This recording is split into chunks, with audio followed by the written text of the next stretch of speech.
Welcome back to Unmasked and Unbothered, your weekly dose of, real talk and deep dives. I'm Zora. And I'm Maya.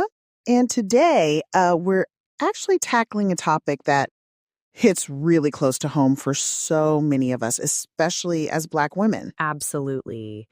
We're talking about why the strong Black woman trope, which, we've heard our whole lives, is actually, it's killing us. It's a truth we just honestly can't carry alone anymore. Yeah. I mean, we wear strength like armor, right?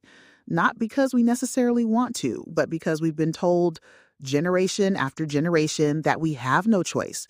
It's that whole don't cry too much, don't show weakness, don't let them see you fall. Right. And, for Black women, strength isn't a badge of honor. It's really become this heavy weight. And when you look at it, this trope, it's literally emotionally and spiritually draining us. It really is. And you see it in the invisible pain behind the smile. We show up everywhere, at work, at church, for our families, our kids, our friends.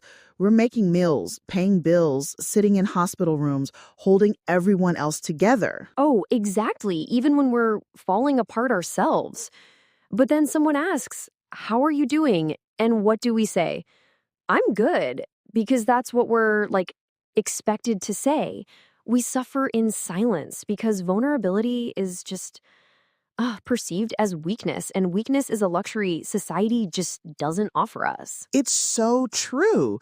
And this leads right into the mental health conversation, which is so often ignored or just completely dismissed for us.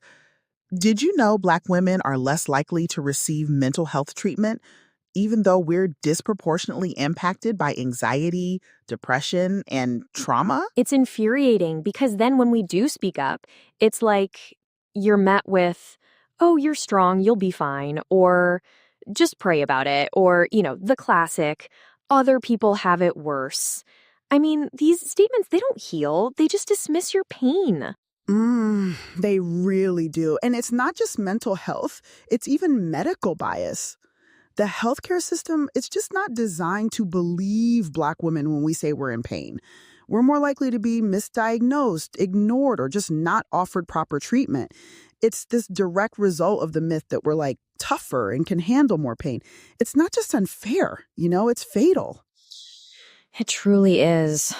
When you look at the maternal mortality rates among Black mothers or the misdiagnosis of autoimmune and chronic diseases, the price of being strong is just too high.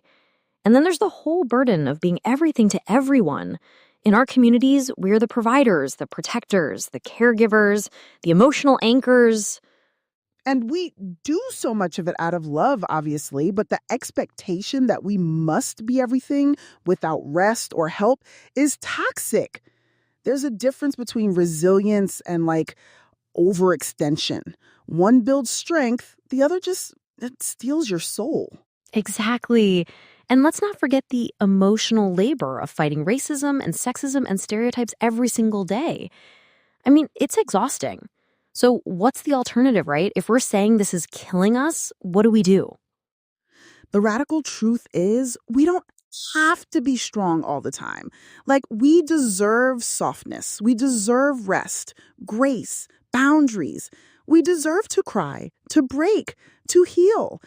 And we deserve support systems that don't just expect us to hold everyone else up, but actually offer to carry us too.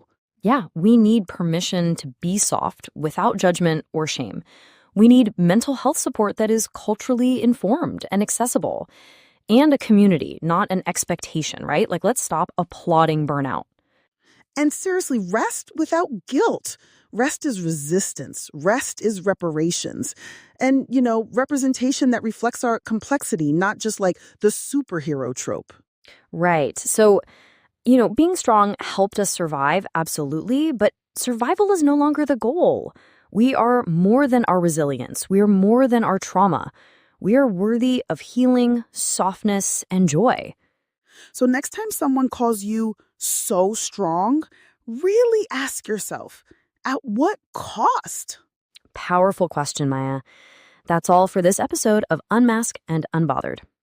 Thanks for tuning in, and remember to check out more of our episodes wherever you listen to podcasts. See you next time.